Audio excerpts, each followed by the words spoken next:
In Star Wars Revenge of the Sith, Anakin Skywalker and his former master Obi Wan Kenobi are battling over the lava of Mustafar when Obi Wan attains the high ground. Anakin, now consumed by his newfound power in the dark side, states that Obi Wan underestimates his power. Unfortunately for Anakin, Obi Wan does not underestimate his power, and as Anakin attempts to leap over the top of Obi Wan dismembers him, leaving him to burn on the lava bank. But what if Obi Wan had underestimated Anakin's power? How would this change Star Wars history? As you're about to see, a lot changes. As Anakin states to Obi Wan how he underestimates his power, the older Jedi thinks to himself. He had seen Anakin perform incredible leaps, but surely this was a leap too far. After all, he had the high ground. Anakin leaps, and much to Obi-Wan's shock, he finds a blue lightsaber protruding through his chest. As Anakin declares how Obi-Wan should not have underestimated his power, Obi-Wan in his last moments of consciousness sends a force message to Padme to get off of the planet.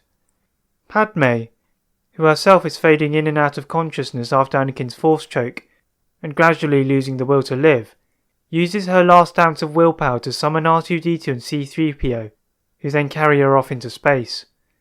Once into space, the droids manage to contact Bail Organa, who is horrified to find that Obi-Wan is not with the two droids. As they land on Polis Massa, the same events occur, except it is Bail Organa who is there to look after the children.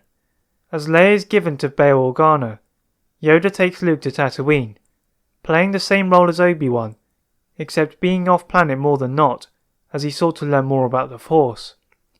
Meanwhile, Darth Sidious is watching over events with Darth Vader. Vader had completed his transformation to the dark side by defeating his old master, yet he felt Kenobi's role in the Force had not been fulfilled yet. Moving forwards to the events in A New Hope, we see a similar set of circumstances, except that Yoda arrives in time to see the burning of the last home, instead of Obi-Wan.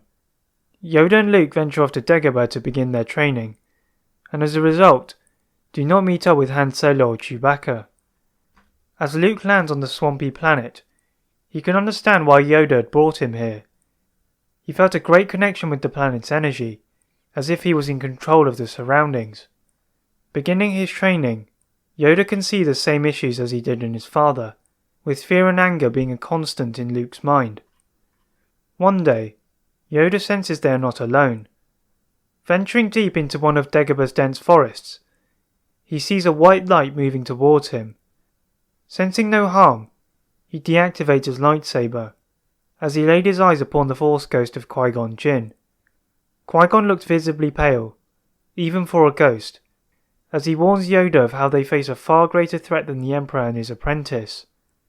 As Qui-Gon faded, Yoda is concerned, and wonders whether this is connected in some way to the feeling he had felt on Mustafar all those years ago. Something had felt odd about the duel between Obi-Wan and Anakin, as if it was incomplete. Putting those thoughts away for the time being, he went back to focusing on Luke. On the other hand, the Emperor remains concerned, as him and Vader have sensed a great disturbance in the Force, yet have been unable to read into it. This forces some of the Emperor's agents to disperse onto other planets, making it easier for rebel cells to defeat the agents. Consequently, the Death Star is less protected, and with the Emperor off-world, the rebels blow up the Death Star and rescue Princess Leia. Back on Yavin 4, the rebels are surprised to see Yoda, and a young man they had never seen before, looking wary. Yoda and Luke tell the rebellion how there is a great threat, possibly beyond the Emperor and Vader, and how they needed their help to overcome it. The rebellion graciously accepts the services of the Jedi, as they need all the help they can get to defeat the enemy.